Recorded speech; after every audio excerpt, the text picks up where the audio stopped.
What's up, funky folk? Today I'm going to be reviewing the CBR500R 2016 model. Take a look. Black and orange.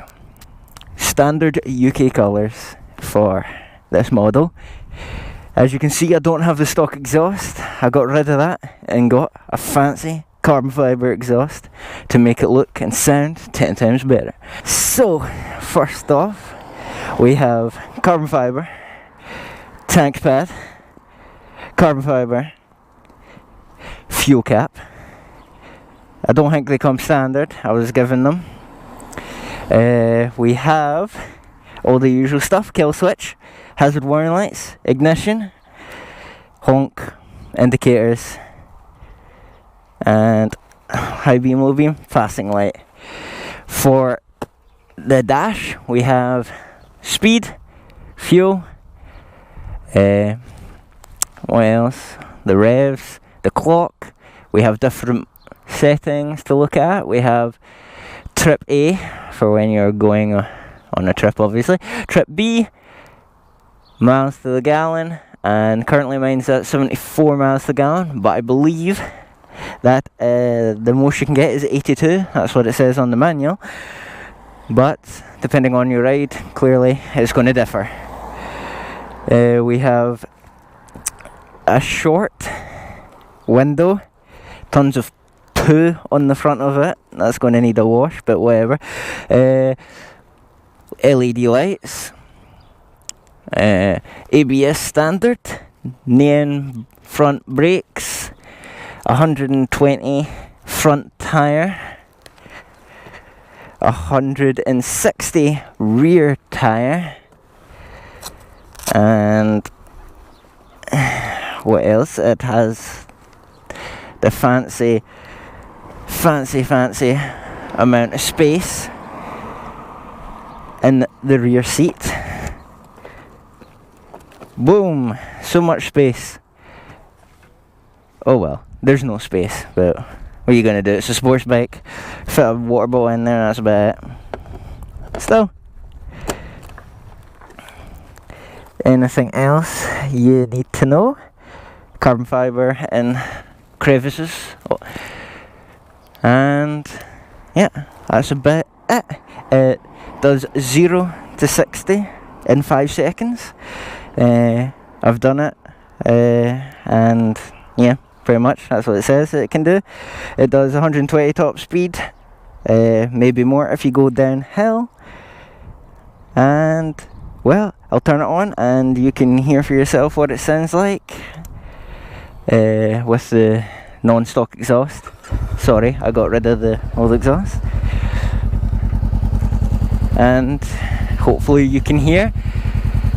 It sounds pretty good.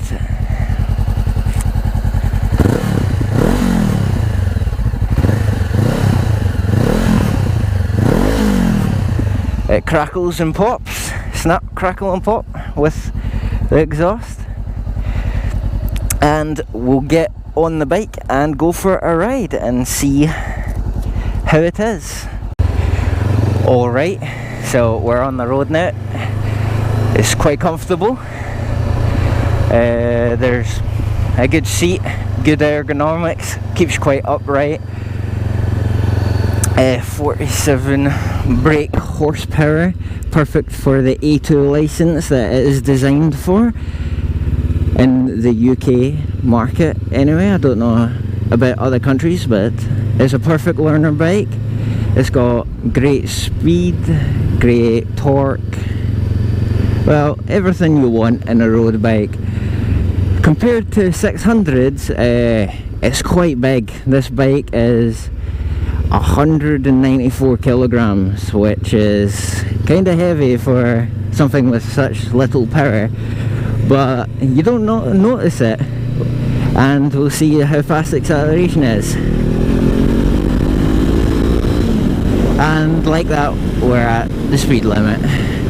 So I mean, the bike is amazingly quick for a 500. You don't really need more, but I mean, I'm sure you're going to get faster. But it's a perfect learner bike for you to lash you until you get your unrestricted license. The bike functions amazing as a sports bike. You can tell because the bike really wants to lean over. Like, I can get it pretty far down. I've nearly gotten my knee on the ground, but I don't have knee pads, so I don't really want to scrape my knee on the ground, because it will just damage my Kevlar trousers. But what are you gonna do? So the brakes are powerful. ABS kicks in. I mean, I don't know when it kicks in. I've ridden bikes without ABS, and I've rode a bike with ABS, and I don't really brake hard enough to notice the difference, because I never get into those situations where I have to lock up my rear wheel or front wheel, depending. Since it's... Anyway, yeah, here's a very slow corner. Oh, the brakes and the engine braking is very tight. Oh, I've leant that over quite a lot there. And yeah, it's pretty good. I've had this bike for about 2 months now, or maybe 3, and no complaints.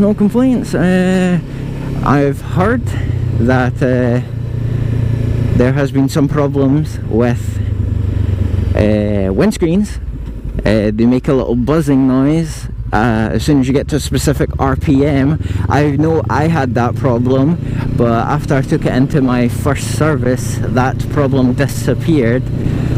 So, I mean, not so much you could do about that. That's a manufacturer's problem. You just take it in and they'll fix it. It's like, don't know how long I've had mine to get on, but basically, ooh, tight corner. Basically, it's the front windscreen in front of you, and it's a bit too tight or too loose. I honestly don't know which one which, so I think it rattles off the plastics of each other. So basically, you need a buffer put in between them to stop it from vibrating, basically. But after my first service, it stopped doing that, and I didn't need to put a buffer, but I know some people have had to put a buffer in between their windscreen to stop that. But that's the problem. It's quite fast off the line. I mean, I'm not even going full throttle, and I hit 60 relatively quickly, so full throttle probably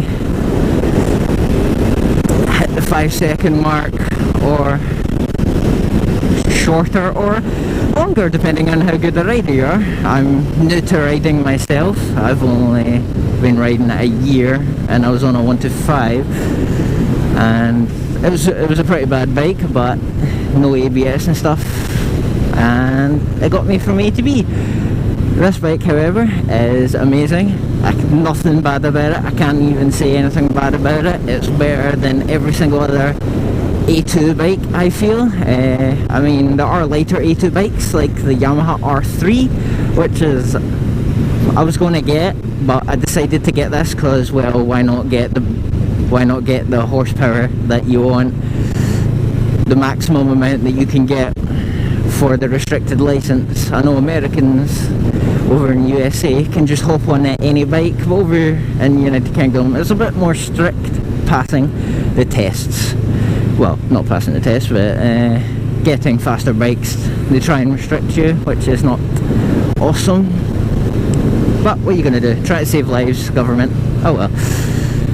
So, anything else you need to know about the bike, feel free to ask me in the comment section. I'll give an answer, of course.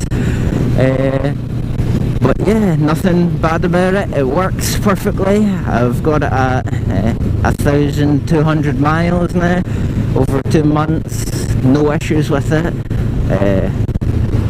So yeah, awesome bike, and I hope you guys look at this video and see if you want one. Hopefully you decide to get one, so there's more of us out there in the 2016 model. We're trying not to get my colour, or I'm going to have to customise this bike tons. There's only a few where I'm from, so luckily enough I get tons of looks and stuff and compliments about my motorcycle. And yeah, I'm going to move up after a year or two, because I have to wait for that license to upgrade and then take another test, unfortunately. But we'll see. It's nice weather, good for biking. Gods of Egypt. That's an alright movie, I suppose. Watched it last night.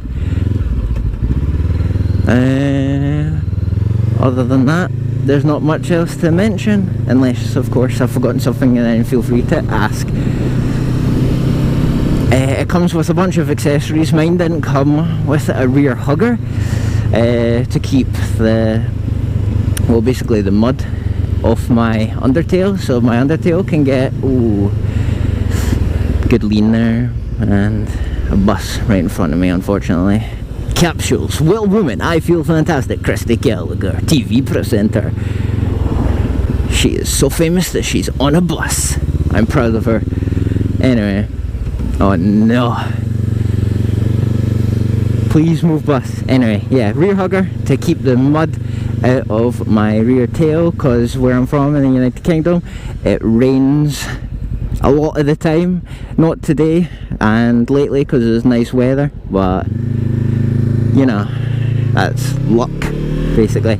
So basically, if you're getting one of these in the UK, I suggest getting a rear hugger, because well, it will mean you don't have to clean as hard or as much, put as much effort into the cleaning. I mean, I know I can't say much, I've got bird poo all over my bike at the moment, but that literally just happened 5 minutes ago, and I mean, I wasn't just gonna clean it. So basically, this bike is amazing, and you won't need another one in the A2 department. But I mean, if you want another one, you can get one. But this is the best and the fastest. I mean, it's heaviest, I think, out of all the A2s, but not much you can do about that. You don't feel the weight at all. You don't even feel it going slow.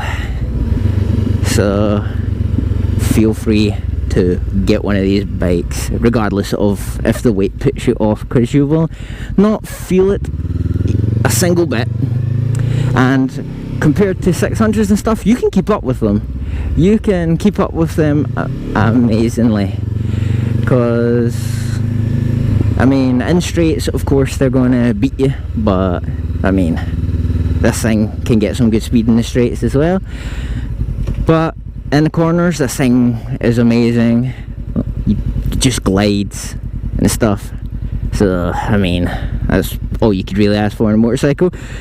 It is the best motorcycle I've ridden so far, but I mean, I've only had two, so I can't say much, but I'm going to test more. So yeah, that's my bike, and it's amazing.